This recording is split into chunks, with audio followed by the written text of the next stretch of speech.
Alhamdulillah, Alhamdulillahi Rabbil Alamin. Alhamdulillahilladzi arsala rasulahu bil huda wa dinil haqq liyudhhirahu 'alad dini kullih wa kafaa billahi shahida. Ashhadu an la ilaha illallah wahdahu la syarika lah. Wa ashhadu anna Muhammadan abduhu wa rasuluh la nabiyya ba'dah. Allahumma salli wa sallim wa barik ala habibina wa nabiyyina Muhammad wa ala alihi wa ashabihi wa sallama tasliman katsira. Fa ya ayyuhal hadirun usikum wa nafsi bitaqwallah faqad fazal muttaqun. قال الله تبارك وتعالى في القرآن العزيز أعوذ بالله من الشيطان الرجيم بسم الله الرحمن الرحيم إن إبراهيم لحليم أواه منيب الآية صدق الله العظيم.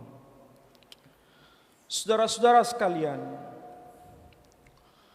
marilah kita memanjatkan puja dan puji syukur kita kehadirat Allah Subhanahu wa Ta'ala. Pada siang ini kita masih bisa bersama-sama untuk menunaikan ibadah salat Jum'ah.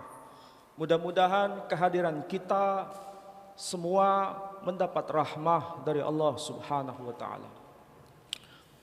Saudara-saudara sekalian, pada mimbar Jum'ah ini, di hari ini, saya tadi mengutip satu ayat yang amat sederhana yang termaktub di dalam surah Hud ayat yang ke-75.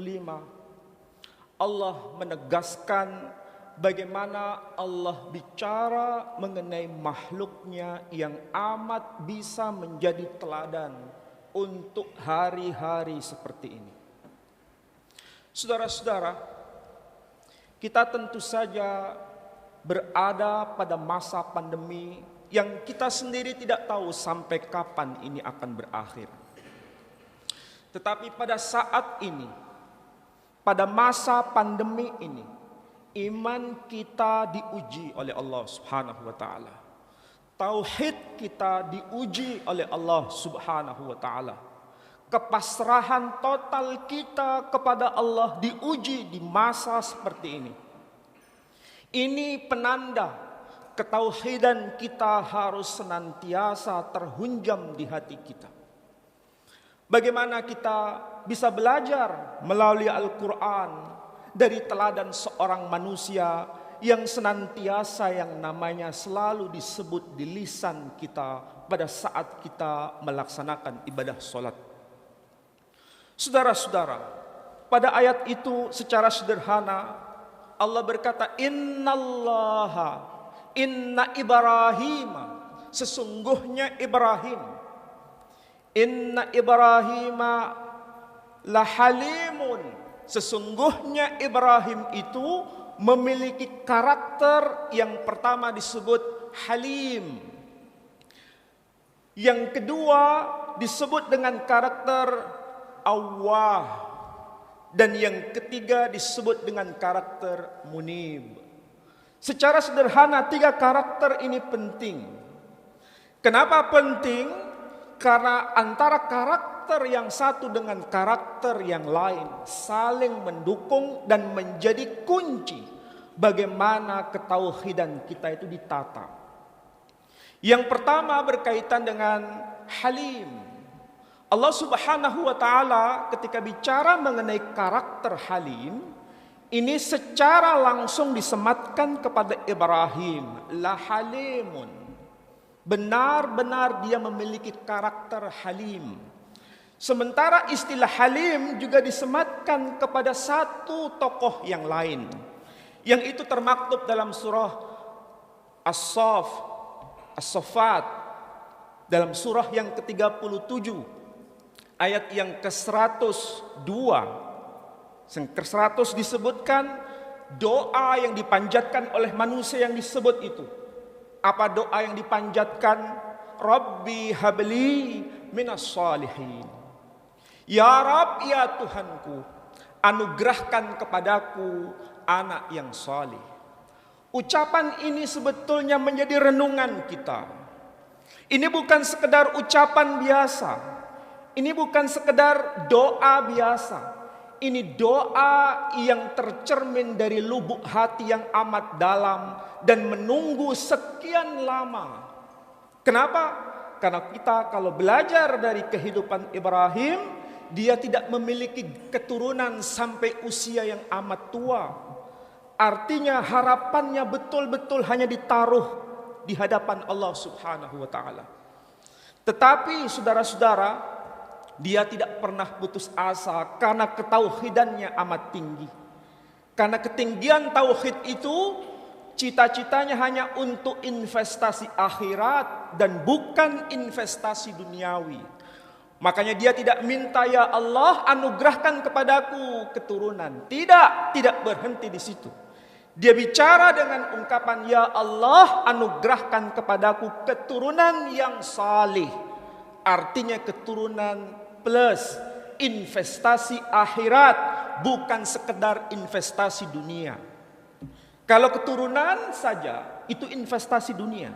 Tapi kalau keturunan yang salih itu investasi akhirat. Karena motifnya benar, hidupnya benar di hadapan Allah Subhanahu wa taala. Dia minta Rabbi habli minas salihin. Mintanya anak yang salih. Tapi jawaban Allah mengagetkan kita di dalam Al-Qur'an.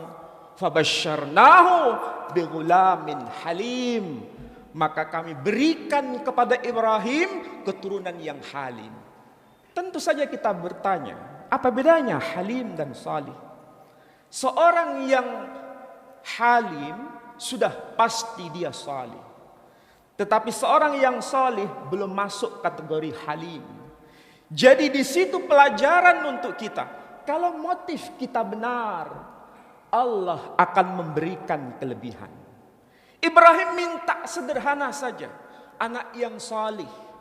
Tapi Allah memberikan anugerah besar, dilebihkan, yakni anak yang halim. Disitulah kita bisa menjumpai di dalam Al-Quran hanya dua tokoh yang disebut halim di sini. Yang pertama adalah Ibrahim dan yang kedua adalah Ismail. Ini pelajaran saudara-saudara, menggantungkan tauhid kita kepada Allah, itulah sekarang ini masanya yang kita bisa lalui. Saudara-saudara, Ibrahim memiliki keistimewaan. Di dalam Al-Quran dia disebut halim. Apa makna sederhana dari halim? Ini adalah aspek akhlak internal. Betul-betul aspek yang dalam, bukan aspek luar. Aspek yang dalam internal. Kalau dalam bahasa sederhana disebut penyantun saja. Tapi sebetulnya lebih dari itu. Jadi ini aspek berkaitan, kalau bahasa awam disebut memiliki akhlak yang betul-betul luar biasa. Disitulah karakter Ibrahim. Kenapa bisa begitu? Saudara-saudara, kita bisa melihat sejarah Ibrahim ini begitu detail diutarakan dalam Al-Quran. Dia tidak pernah memiliki rasa apapun. Dia tidak pernah memiliki sesuatu apapun. Semuanya hanya diserahkan kepada Allah. Nyawanya pun hanya diserahkan kepada Allah Subhanahu wa ta'ala. Kita bisa belajar bagaimana di dalam Al-Quran ketika Allah berkata, ya naru kuni bardan. Apa arti harfiah dari kalimat itu? Wahai api, jadilah dingin. Bard, dingin. Kenapa berkaitan dengan itu? Karena tauhid Ibrahim betul-betul tinggi. Dia lebih baik kehilangan nyawanya sendiri dibanding kehilangan sang pemilik nyawa. Jadi cintanya kepada sang pemilik nyawa lebih tinggi dibanding rasa pemilikannya terhadap nyawanya sendiri. Sehingga ketika Allah berkata, wahai api jadilah dingin, bardan dingin, wasalaman ala Ibrahim, dan jadilah keselamatan atas Ibrahim. Ini merupakan sebuah tanda Allah bersama dengan dia. Ketika dia melepaskan rasa kepemilikan nyawa itu, sang pemilik nyawa selalu bersama-sama dengan dia. Saudara-saudara, hari ini kita sudah menyaksikan betapa banyak saudara-saudara kita yang harus dipanggil oleh Allah Subhanahu wa taala. Kita tidak tahu kapan Allah akan memanggil kita. Kita pun tidak tahu apakah di masa pandemi ini kita akan kembali kepada Allah atau setelahnya. Kita pun tidak tahu. Kita yang sedang berjamaah di sini tidak seperti biasanya. Kita dulu kalau berjamaah seperti bersama-sama. Tetapi kini kita sedang sholat berjamaah seperti sholat sendiri-sendiri. Seakan-akan Allah memberikan pelajaran kepada kita bahwa kita hanya bersama dengan Allah hari-hari seperti ini. Kita tidak tahu kapan kita akan kembali. Saudara-saudara, itu pelajaran.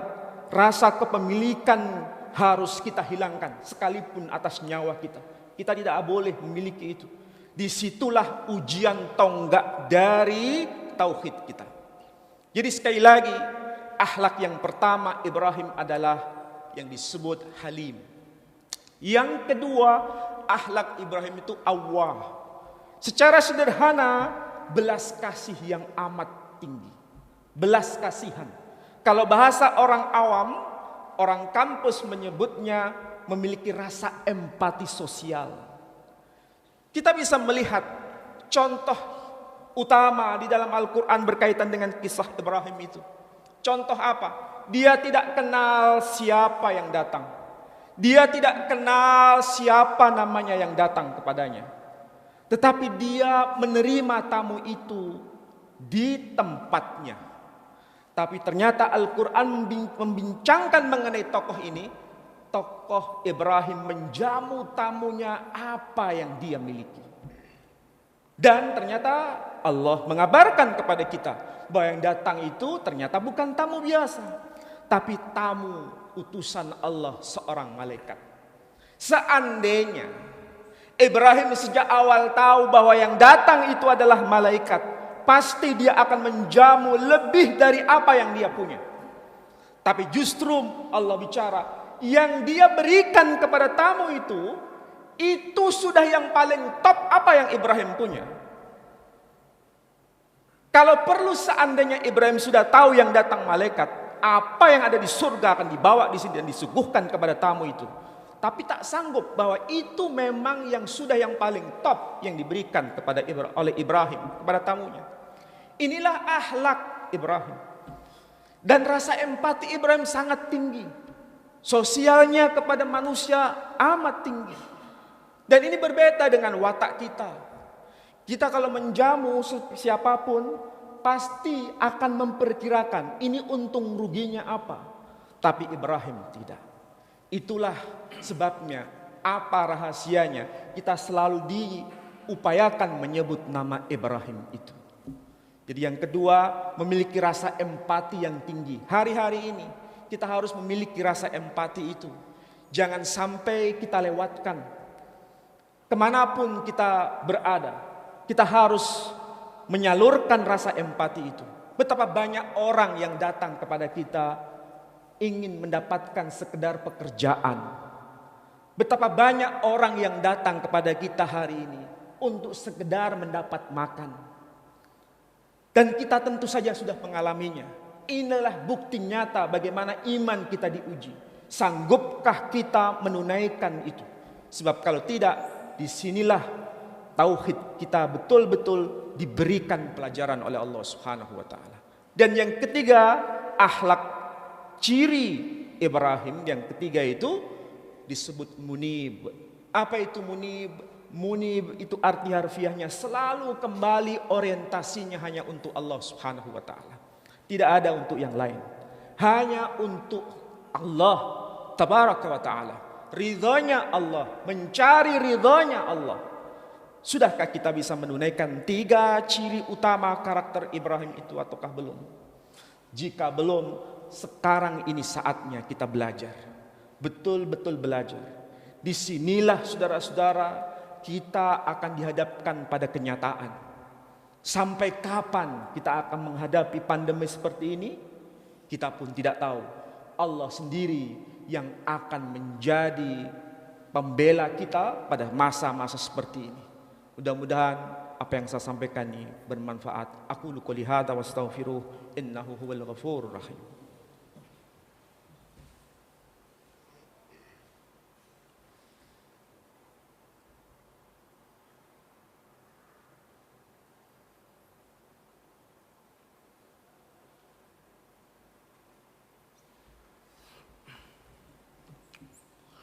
Alhamdulillahi rabbil alamin. Asyhadu an la ilaha illallah wahdahu la syarika lah. Wa asyhadu anna Muhammadan abduhu wa rasuluh la nabiyya ba'dah. Allahumma salli wa sallim wa barik ala habibina wa nabiyyina Muhammad wa ala alihi wa ashabihi wa sallama tasliman katsira. فيا أيها الحاضرون أوصيكم ونفسي بتقوى الله فقد فاز المتقون. Saudara-saudara, menyambung pada khutbah saya yang pertama. Tadi sudah saya sebutkan bahwa kita harus bisa mengalami karakter utama Ibrahim ini. Kita harus bisa betul-betul menyelami karakter Ibrahim ini. Saat ini tidak ada cara lain kecuali kita memasrahkan hidup kita hanya untuk Allah Tabaraka wa Ta'ala. Tidak ada cara lain. Betul-betul tidak ada cara lain. Saya mengalami langsung peristiwa di masa pandemi ini. Saya kehilangan dua orang. Satu paman saya sendiri. Yang kedua ini paman dari ibu saya. Yang kedua dari saudara adik saya yang paling bungsu, meninggal di masa seperti ini. Entah karena peristiwa itu atau tidak, tapi yang jelas beliau berdua meninggal. Yang pertama usia sepuh, yang kedua usia masih muda, baru usia 30 tahun. 30 tahun bulan depan, baru 29 tahun lebih. Saya tidak tahu siapa lagi yang akan mengalami peristiwa itu. Usia berapa kita akan menghadap Allah, kita pun tidak tahu. Maka jalan satu-satunya sekarang hanya memasrahkan nyawa kita, hidup kita hanya untuk Allah Tabaraka wa Ta'ala. Munib, selalu orientasinya hanya untuk Allah. Sebab kalau ini yang harus menjadi acuan, fa insyaallah hidup kita akan betul-betul punya makna. Dan itulah sebabnya kita diajarkan untuk selalu menyebut nama Ibrahim itu. Saudara-saudara, kenapa saya berulang-ulang selalu tertarik dengan tokoh yang satu ini? Karena tokoh yang satu ini sekali lagi bukan hanya tokoh kita, tapi juga tokoh mereka. Apa maksudnya? Ini bukan hanya tokoh Muslim, tetapi juga tokoh yang diakui oleh kaum non-Muslim. Kaum ahlul kitab mengakui dia. Maka ada satu pernyataan disebutkan begini dengan pernyataan dari Rabbi Moshe bin Maimun. Ini seorang rabi dan ini menjadi otoritas di kalangan agama kaum Yahudi. Disebutkan apa? Abraham Avinu alaihissalam Shehu, dialah Ibrahim damai sejahtera. Shehu, dia itu disebut apa? Mishuda Shel ha'ulam, pilarnya dunia. Jadi bukan hanya Quran yang betul-betul memandang Ibrahim sebagai tokoh utama, tapi mereka yang non-muslim pun mengakui dia sebagai pilar dunia. Kenapa dia disebut sebagai pilar dunia? Kisahnya mirip seperti yang disampaikan dalam Quran, karena ketauhidannya amat tinggi. Dan itu terdokumentasi dalam kitab mereka. Jadi saudara-saudara, kenapa namanya abadi sampai hari ini? Karena akhlaknya itu. 3 karakter kunci itu yang betul-betul ditulis ulang di dalam Al-Quran. Dan bukan hanya kita yang menyebut, mereka pun selalu menyebutnya. Artinya apa? Ini tokoh yang melintas batas zaman, melintas batas generasi, dan melintas batas agama. Inilah tokoh yang betul-betul ideal dalam Quran. Maka tidak salah saudara-saudara jika kita belajar mengenai tokoh Ibrahim, diajarkan dalam satu surah yang utuh tokoh ini dalam surah Al-Anbiya. Nama surahnya pun disebut Anbiya. Apa makna itu? Nabi-nabi. Dan ini tokoh sentral dari kenabian. Dan Quran tentu saja tidak biasa, tidak sederhana. Ketika bicara barat saja, ya narukuni bardan, barat artinya dingin. Allah mengulang dalam Quran itu sebanyak 4 kali. Mengulang kata dingin itu 4 kali. Sebanding dengan mengulang kata panas har. Juga disebutkan dalam Quran 4 kali. Sama persis. Berarti Quran ini pelajaran luar biasa untuk kita. Satu kata demi satu kata menjadi pelajaran untuk setiap orang. Jadi satu nama dari satu nama yang lain menjadi pelajaran bagi setiap orang. Maka ketika Allah wattakhidu mim maqami Ibrahim musalla, mushaf hafaz. Kalau waras disebutkan wattakhadu mim maqami Ibrahim musalla, dari waras semuanya itu menjadi penanda bahwa kenapa hanya disebut makam, hanya benda, hanya sesuatu yang sifatnya fisik. Tetapi di situ bukan sekedar benda, ada pelajaran di balik benda itu. Makam, tempat berdirinya Ibrahim, menjadi pelajaran bagi kita, bukan tempatnya yang dimaksud. Bukan sekedar itu, tapi kenapa dan siapa yang berdiri di tempat itu, ambil pelajaran untuk kita semua. Jadi tempat itu mulia karena tokohnya. Seandainya tidak ada tokohnya, maka tempat itu mungkin tidak punya makna. Disitulah pelajaran saudara-saudara untuk kita. Bahwa seandainya kita akan kembali kepada Allah, kita sudah punya persiapan hari-hari seperti ini. Jangan pandang kita tua, jangan pandang kita muda. Usia berapapun kita harus siap menghadap kepada Allah Subhanahu wa taala. Maka tidak ada jalan lain, saya hanya berpesan bagi saudara-saudara yang hadir di tempat ini. Pertama, orientasi kita hanya untuk Allah saja. Hidup kita hanya untuk Allah saja. Dan yang kedua, selalu perbaiki kepada sesama. Empati sosial ini selalu harus kita tajamkan kepada sesama. Mudah-mudahan dengan 2 cara seperti ini kita mendapatkan sesuatu yang terbaik di hadapan Allah Subhanahu wa taala. Marilah kita berdoa kepada Allah sebelum saya akhiri khutbah saya. Allahumma salli ala Muhammad wa ala ali Muhammad wa ashabihi wa sallam. Walhamdulillahi rabbil alamin. Allahumma ya Allah, Allahumma ighfir lana dhunubana wa kaffir 'anna sayyi'atina wa tawaffana ma'al abrar. Ya Aziz ya Ghaffar ya rabbal alamin. Allahumma ya Allah, Engkaulah yang selalu menjaga jiwa setiap pribadi kami. Allahumma ya Allah, Engkaulah yang selalu menjaga kehidupan kami. Ya Rabbal Alamin, jadikan hidup kami selalu hidup yang penuh berkah. Jadikan hidup kami hidup yang selalu manfaat bagi sesama. Ya Allah, jadikan hidup kami yang orientasinya hanya untuk mencari ridha-Mu. Ya Allah, kami berdoa bagi saudara-saudara kami, bagi mereka yang syahid di masa pandemi ini. Terimalah mereka dengan sempurna. Jadikan iman mereka iman yang benar. Ya Allah, berilah keselamatan atas mereka. Ya Allah, juga kami berdoa untuk saudara-saudara kami yang masih hidup di saat ini, agar selalu kami semua kembali kepadamu, yang berorientasi hidup hanya semata untuk-Mu. Ya Allah, jagalah keluarga kami, jagalah pasangan hidup kami, jagalah istri kami, jagalah anak cucu kami.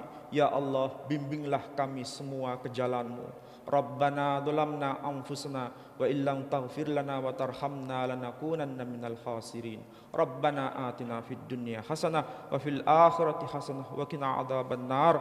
Wa sallallahu ala habibina Muhammad wa ala alihi wa ashabihi wa sallam. Walhamdulillahi rabbil alamin. Ibadallah, innallaha ya'murukum bil 'adli wal ihsan wa ita'i dzil qurba wa yanha 'anil fahsya'i wal munkari wal baghi ya'idukum la'allakum tadhakkarun wa la dzikrullahi akbar wallahu ya'lamu ma tasna'un. Aqimis shalah.